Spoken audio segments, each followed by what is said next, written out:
Good morning, beautifuls. Nicole from Naturally Nick here. And this morning I want to talk about Febfast. I love Febfast because it means that this is going to be empty for 28 days.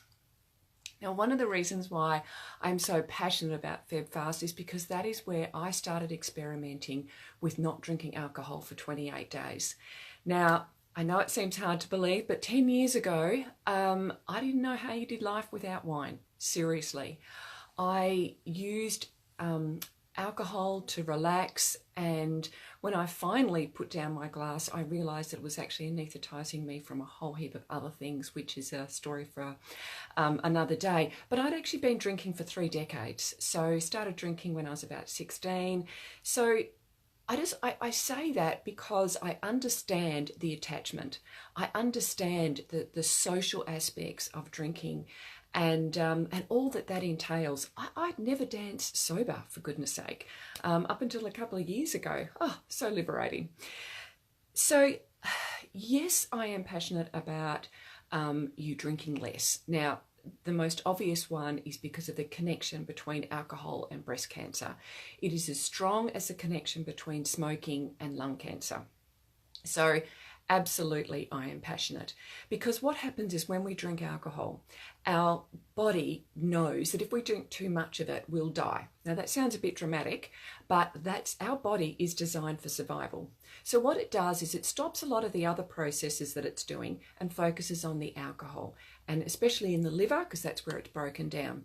Now, one of the things that happens is some of the half-processed estrogen that your liver also metabolizes gets put back into the bloodstream to be dealt with later. And it's that half metabolized estrogen that is associated with breast cancers and other female cancers. So absolutely there is an association between alcohol and breast cancer. The other thing that alcohol does is it slows down our metabolism. So if we're trying to release weight, which is also one of the key things that we need to be focusing on if we're trying to reduce our risk of getting breast cancer again, weight is the number one indicator of a lot of our chronic diseases, cancer included. And we know, girls, that it weakens our resolve. It's the one drink, flip it rule. We have one drink and that just leads on to another, and then to eating food that we don't want to eat. So what did I do? When I first decided on the 1st of January 2015 that this was ridiculous, alcohol was holding me back from a whole heap of things, and some things, remember, that I didn't even know at that point. But I decided to do an experiment. And because I had done some Febfasts and some dry Julys in the past, I knew that I could do it for a little while, but I didn't know how long I could do it for. So I said to myself, I'm going to do it for as long as I possibly can. But probably initially, in about 3 weeks into that journey, I had a get-together with girls that I'd gone to school with. We had been meeting probably, at least once every year, every 2 years, every time I went to Perth.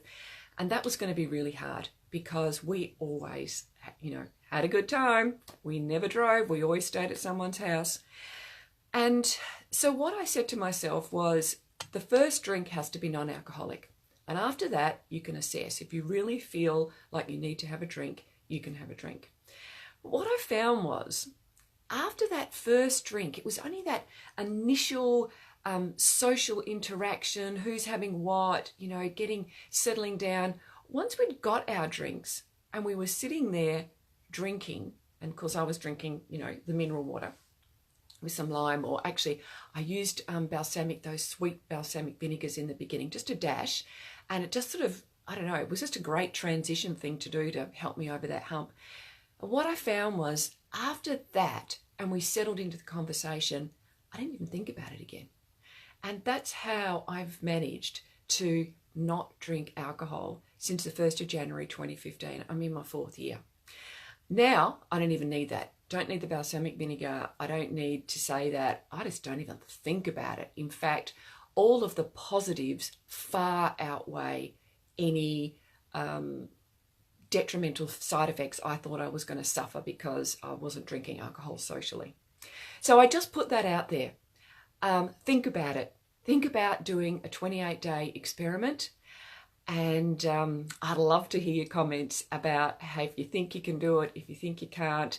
And if, alcohol's not an issue for you and you don't drink alcohol, maybe you'd like to try a sugar-free experiment, or something that is in your diet that perhaps you would be better off without. I know I now do things like I do coffee and chocolate and, things like that, just to continually to stretch myself and know that I'm not controlled by food, and to, just to really try and hone my health.